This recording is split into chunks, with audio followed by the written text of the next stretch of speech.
Hello दोस्तों, आज के इस वीडियो में हम बात करने वाले हैं कि विद्युत ऊर्जा क्या है। क्योंकि आज के समय में विद्युत ऊर्जा का यूज हर एक क्षेत्र में आपको देखने को मिल जाता है। जैसे कि अगर हमें फ़ैन अपना चलाने की बात हो जाए तो फ़ैन को चलाने के लिए हम क्या है, विद्युत ऊर्जा का यूज में ले लेते हैं। वहीं पे अगर हमें जो है जूस निकालना हो तो मिक्सर मशीन को चलाने के लिए भी हमें क्या है, विद्युत ऊर्जा की आवश्यकता पड़ती है।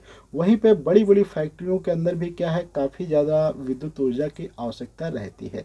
साथ में अगर हम इसके कुछ और उदाहरणों की बात करें, जैसे कि घरों में अगर हमें खाना पकाना है तो भी हम क्या है, हीटर को चलाने के लिए विद्युत ऊर्जा का क्या कर सकते हैं, प्रयोग कर सकते हैं। तो विद्युत ऊर्जा के आज के समय में काफ़ी ज़्यादा यूज हैं। तो आज के इस वीडियो में हम समझने वाले हैं कि विद्युत ऊर्जा क्या है और इसके कैसे हम यूज कर सकते हैं। तो जैसे कि यहाँ पे आप देख सकते हैं कि विद्युत ऊर्जा जो होती है, किसी चालक में विद्युत आवेश के प्रवाहित होने पर क्या है, ऊर्जा के क्षय होने की दर को उस चालक की विद्युत ऊर्जा कहते हैं। अर्थात जब किसी चालक के अंदर क्या है, विद्युत आवेश क्या है, बहता है, तो जो आवेश अर्थात कि जो क्षय होता था, जो लॉस वहाँ पे होता रहता है, उसी की दर जो होती, उस आवेश की क्या, उस उपकरण या उस चालक की क्या कहलाती, विद्युत ऊर्जा कहलाती। चालक का मतलब होता है जैसे कि आपका टीवी हो गया, फ्रिज हो गया, कूलर हो गया, एसी हो गया, ये सब क्या है, एक प्रकार से चालक कहलाते हैं। तो इन चालक के अंदर आप जब ही क्या करते हैं, विद्युत आवेश का प्रवाहित करते हैं, तो वहाँ पे जो ऊर्जा का क्षय होता है उसे ही क्या कहा जाता है, उस चालक की क्या कहते हैं, विद्युत ऊर्जा कहा जाता है। क्योंकि हर एक उपकरण की विद्युत ऊर्जा क्षय करने की दर अलग अलग होती है। जैसे कि एलईडी बल्ब अगर आप जलाते हैं तो बहुत कम विद्युत ऊर्जा का क्षय करता है। वहीं पे अगर आप 200 वाट का बल्ब जलाते हैं तो ज़्यादा विद्युत ऊर्जा का क्षय होता है। अगर आप हीटर वगैरह चलाते हैं तो बहुत ज़्यादा विद्युत ऊर्जा का क्षय होता है। तो विद्युत ऊर्जा से हम क्या कर सकते हैं, विद्युत ऊर्जा को कई अलग अलग रूपों में बदल सकते हैं। जैसे कि इस इमेज में आप देख सकते हैं कि यहाँ पे विद्युत ऊर्जा को हम क्या कर सकते हैं, ऊष्मा के रूप में परिवर्तित कर सकते हैं यूजिंग द हीटर। उसके बाद इस ऊष्मा को हम जो है खाना पकाने में, पानी उबालने में कई जगह यूज में कर सकते हैं।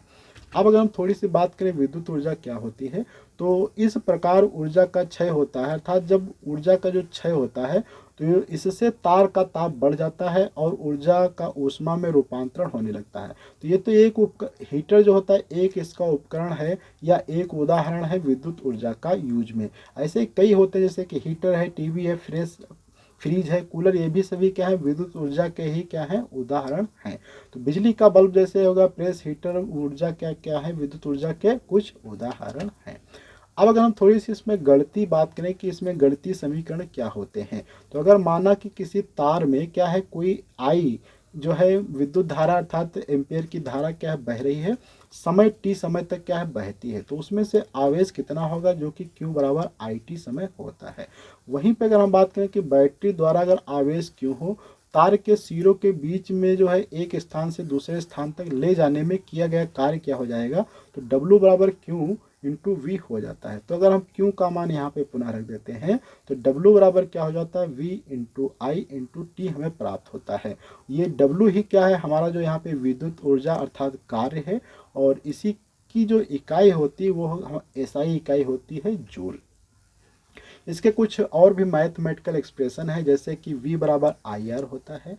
यहाँ पे यदि हम इसके कुछ और सूत्र बनाना चाहें तो क्या करते हैं, जो अभी V बराबर हमने निकाला था वहाँ पे, उसमें अगर V के स्थान पे रख देते हैं, जैसे कि आपको मैं दिखा देता हूँ बैक करके यहाँ पे पुनः। जैसे कि ये सूत्र आप यहाँ पे देख सकते हैं, क्या है, W बराबर V इंटू आई इंटू टी है। तो V के जगह पे हम क्या कर देते हैं, यहाँ पे अगर रख देंगे IR, तो क्या होगा, W बराबर I square into R into T प्राप्त हो जाएगा। और यहाँ पे या W बराबर वी स्क्वायर टी बटे आर, ये भी क्या सब गणितीय सूत्र हैं।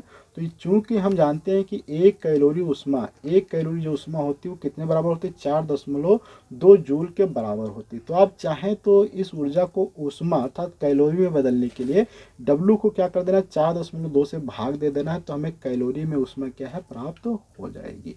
अब यहीं पे आज के इस वीडियो में हम लोग इतना रखते हैं। अगले वीडियो में मिलेंगे तो आपको डिटेल से बताने वाले हैं कि विद्युत शक्ति क्या होती है, इसको आप कैसे प्राप्त कर सकते हैं, इसके क्या क्या तरीके होते हैं, इन सभी चीज़ों के ऊपर हम डिटेल से बात करने वाले हैं। तो अगले वीडियो मिलेंगे कुछ नई जानकारी के साथ में, जब तक के लिए धन्यवाद।